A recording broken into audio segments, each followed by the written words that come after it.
Ladies and gentlemen, welcome to the Scratch and Waggle Golf Show podcast. Please join me on the first tee box with your host. On the first tee, winner of several PPA Putt-Putt Championships, handfuls and handfuls of 4-ball scramble championships, 3-time, maybe 4-time Golf League Match Play champion, and 3-time Golf League season champion, self-appointed Kip Scratch Bedford. Joining him today on the first tee box is winner of a really cool door prize at his first 4-ball scramble tournament, Thomas Waggle Buchanan.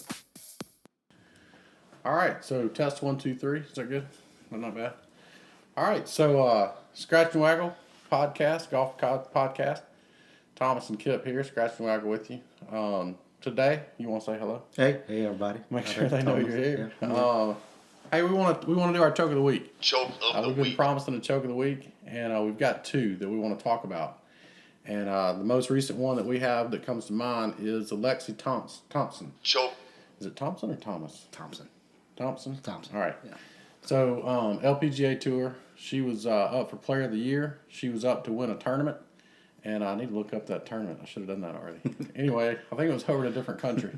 And what I heard on the internet. I mean, what I read on the internet, not what I heard on the internet. What I read on the internet was that she had missed a 2-foot putt to win the tournament on the last hole, and went to a playoff, and she ended up losing. Did you read that story? I did. And so I'm sitting there, and they compared her to another LPGA Tour player that a couple of years ago had an 18-inch putt to win a major. She missed. She ended up losing the playoff.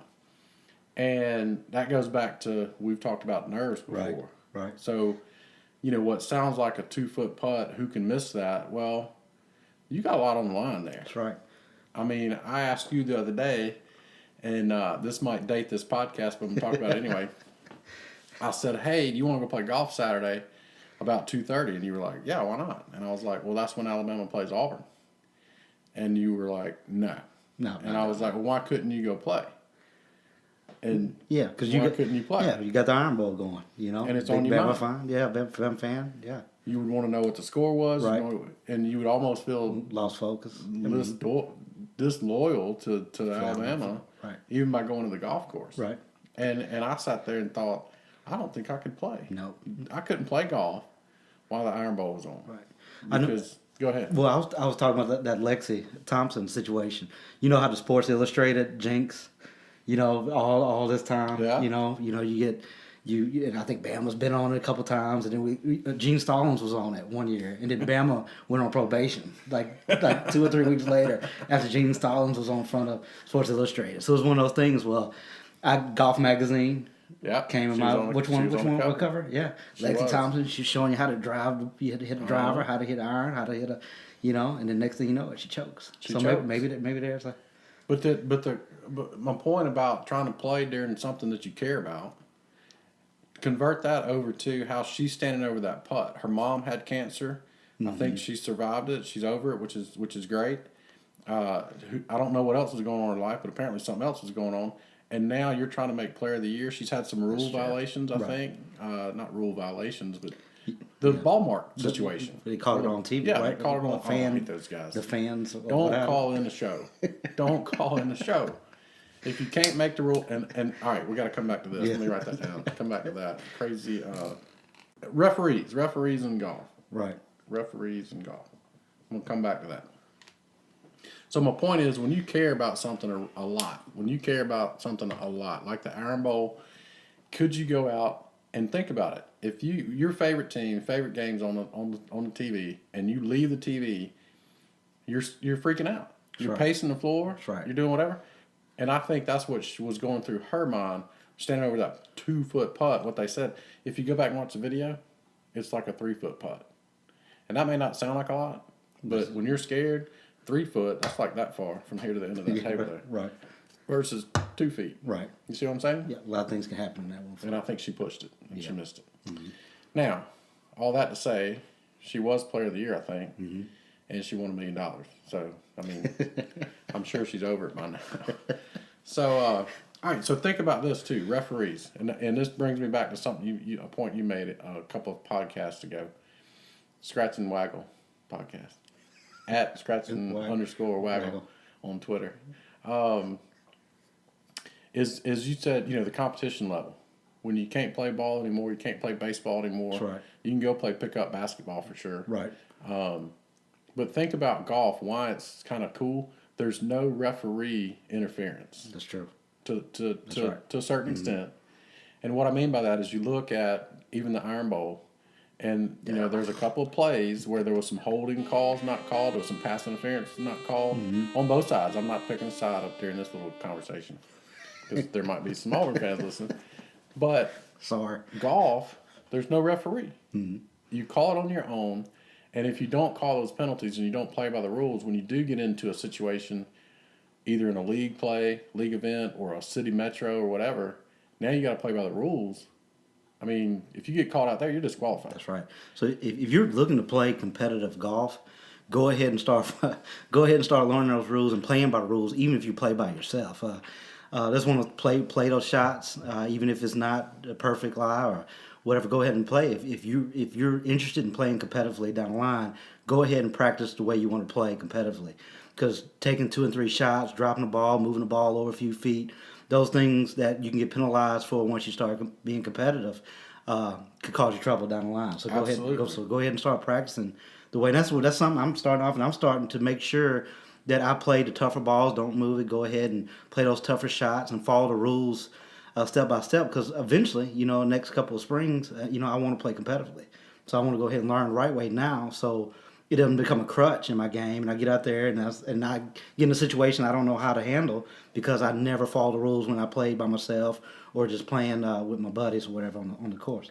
That's right, and it's so easy when you're out there with your buddies to take an extra shot off the first tee, obviously, and then if you're playing a good round, especially, right? You're on the 9th hole and you've hit a good shot up toward the green, and then you scull a chip. That's and right. It goes across the green, and the natural instinct is to reach in your pocket, grab another ball, and right. hit it up there. And I do think there are times when it's okay to do that. And let me explain myself. If you're out there alone on the golf course and you are truly practicing, I think, and I've told some other people here in town, I got a buddy named Toppy, and his son was playing high school golf, and I gave him this instruction. I said, when he goes and practice on the course, I said, let him play 2 balls. Let him hit one, hit the second one. And I said, for a couple of 3 rounds, when he's out there practicing, tell him to play the best ball. Because golf is all about confidence. If you can know that you can hit the shot, even if it's the second one during that practice round, you can shoot it, you can hit that shot, you build confidence. And then I told Toppy, I said, now tell your son, for the next 3 times he goes out and practice, to play 2 balls, and now play the worst ball. And his game improved. I don't remember about how many strokes. I'll have to follow back up on that. But his son's game improved by doing just that. And then it comes back to Thomas, if you want to play competitive golf, right. Then you do have to go out and practice, either practice or find a buddy that right. You want to say, okay, if I reach in my pocket for that golf ball, right. Come get it and throw it in the water. Right. And then play every shot, play it down, play by the rules. And what you're going to find, in my opinion, is you're going to focus a little bit more. Right. You are going to hit a bad shot, but eventually, over a little bit of time, I mean, it's like walking. When you play golf and you walk, you might not swing as hard because when you swing hard, it's going to go in the woods. When you swing 80%, it's going in the fairway. Right. And if I'm walking, we hadn't got a picture out there yet, but I don't look like a walker. How about that? And I think that's another important thing for beginner, is to walk more than you ride when you start. Yeah. So going back to that 2-shot idea, I've been doing that a lot lately. Hit two balls. I got it from Kip. I'm not gonna say that's my own thing, but I got it from Kip. But I've been trying that, playing 2 balls and playing my worst shot. And what's happening now, my worst shot is not as bad as I thought it was going to be. Now I got confidence in my game that I can put my worst shot back in play and save par or whatever at that point. So I'm getting a little more confidence by playing the worst shot because, I've even gone, what I thought was my worst shot ended up not being my worst shot. I don't know if that makes sense, but I walk up to the ball, I was like, man, I thought that was my worst shot. But actually I have a better angle at this shot, and I would have never played that before trying to play 2 ball at that point. So I've learned a lot by playing worse shot golf, and it's actually improved my game pretty quickly at this point. And you make a good point, and that's where you'll see, I think, improvement is you're on the tee box, you hit your first ball, and you're like, okay, I get to hit the second one because I'm practicing. You hit the second one, you drive up there, you walk up there, Right. and they're 2 yards apart, and they're still in the fairway. That's right. All right, that's when you're like, cha-ching. That's right. Light bulbs come on, everything's good. Now it almost like, okay, which one's worse, which one's right. better. And then what you just hit on is if you play the same course a lot, and here in Mobile Yeah. we've got Azalea City, we've got Spring Hill, we've got Magnolia Grove, to where you're going to rotate through those pretty regular. Right. When you start learning where to hit the shot, I've heard pros talk about this. I don't know any pros personally. I'm just going to throw Sit that out next to there one. in case you guys want to come meet me. And Thomas, I'll let you meet Thomas. I'm not, hey, come on. So, but you hear them talk on TV about the angles. Yeah. Or I got to right. get this ball in this position. And I think what you just talked about is that's learning the game. That's Right. learning how to where to shoot it, where to put it. Right. Sometimes it's not the best thing to pull off the driver and try to bomb it close. Right. Because if you can't hit a chip shot, but you're real comfortable with your wedge, then hit the 3-wood off the tee. Right. And get to that comfortable yardage. Right. The only thing I would want to add to that with the 2-ball situation is something I talk when I go out and play, whoever I'm playing with. I'll hit the first one knowing that I have a second one. So maybe I'll go after the first one a little more, or I'll go for something that I shouldn't really be doing on the first shot. And then the second shot, I play a little safer, and the second shot ends up being better. But you can't do that in competition golf. So you don't want it to become too much of a habit. You want to make sure that you're pretty consistent with both those shots, trying pretty much the same thing. Because what happens is I go into the second shot and say, okay, now I'm going to take it easy, go about 80%, hit the ball, boom, it's going down the middle of the fairway right where I wanted it. Should have done that the first time, and then, making that my first shot. And go ahead and start making that a habit. So if you want to play competitively, you know what to do going up to your first shot immediately.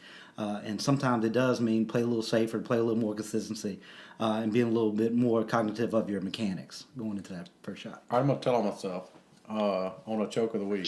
I'm going to go ahead and throw me out there. Yeah.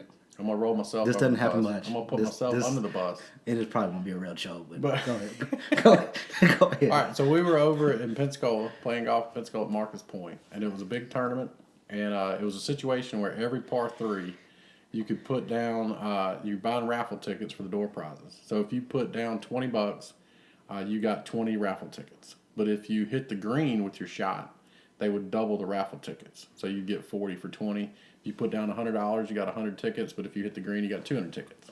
So it's pretty fun setup. And so I've been playing fairly well most of the day. We'd already played the first 2 par 3s, and they were probably 160-ish to 170, and then the second one was probably playing about 180 to 200 because there was a free car there, so it might have been closer to 200. So the third par 3 that we come up on was 138 yards. 138 yards. Mm-hmm. Okay? Even Thomas can hit that green. All right, that's what I'm getting at. Man. So we pull up to the tee box, and this lady that was running the ticket booth, she jumps up and she goes, "Which one of you guys can I put my money on?" And I looked at my buddy Kerry, and I said, "Well, probably me and him, because the other 2 guys have already partaken in some liquid courage." And I wasn't there. And you weren't there. It was 2 other guys. Because it would have been me. And so she goes, "Okay." And I said, "Are you putting money on us, or are we helping you put money down, or whatever?" She goes, "No, I'm gonna put money on you because I just want the tickets." And I was like, "All right, that's cool." Well, there was a group on the tee, and there was a group the group on the green and a group on the tee, and then us. And I tell you guys, waiting for that 15 minutes, what goes through your mind? Oh, yeah. Everything. Going back to Which those way's the nerves. wind? Which way's the wind blowing? Yeah. Do I need to hit a soft 8-iron instead of this 9-iron? Right. How do I need to swing? Do I need to knock it down? Do I need to hit it high? What do I need to take off? Well, now the wind's blowing behind me. Oh, this is easy. So you're taking all these practice swings, and you're like, "Yeah, I'm calm, I'm cool, I'm collected, everything's good." And then so that first group goes, and 1 out of 3 guys hits the green. And so now you're like, "Man, those guys suck." So they go up, they putt out, they make a par, they walk off the green. And my playing partners, 2 of them, they scribbled off the tee box. And then Kerry gets up there, and he's like, "I'll go first." I was like, "All right, that's cool." And he hits a shot, and he's a good golfer. I'm not trying to say anything bad about Mr. Kerry. But he shanked it. Yeah. He shot it straight right into the tree. Those nerves. And he's like, I don't know what just happened. Those nerves. I was like, well, I do. So now I'm taking more practice swings. And Thomas can tell you, he's played with me before. I don't take practice swings. No. It takes So- pride in that. So that was my nervous. I'm sitting there trying to calm down, and I went with the 8-iron, and I hit what I thought was about 80%, and because I had a tailwind, and I thought, man, this is probably going to go way deep in the back of the green.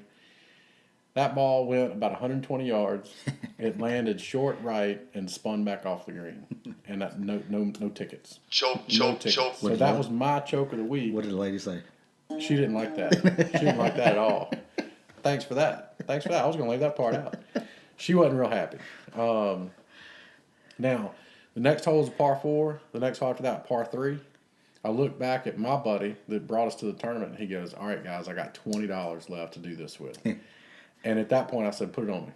I said, I'll do it this time. And he goes, I don't know, man. It's $20. I'll ask $20. I said, trust me, you can do it.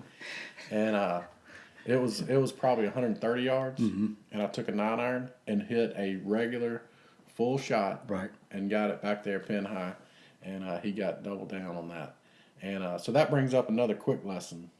If at all possible, go with the club that you got full shot. Yeah. When you start trying to half swing or 3/4 swing, you can get in some trouble, especially if there's a little on the line. So also, I do want to mention that he did a choke of the week of himself, but he made sure that he made a story. That contradicts the choke of the week. Why are you That's telling not a my choke. secrets? That's not, It wasn't. I choked. You I just said I choked. but then you but I recovered because I'm scratched. Because I learned my lesson. Self-appointed scratch within over a- here. within a hole no, and a half. No, you can't do that. You can't do a choke of the week. I'm saying And you then can choke tell us whether it's second $1 million or not even your money. When somebody says, "Hey, I bet you can't do that," You can left all the of other a part of that sudden- story out. I was just All saying. of a sudden, your mind goes crazy. Why not just keep doing what you're doing? Whatever. Man. Whatever. All right. All right, follow Scratch and Waggle on Twitter at Scratch_Waggle. Submit your golf pictures or send your questions and comments to Scratch and Waggle at scratchandwaggle@gmail.com.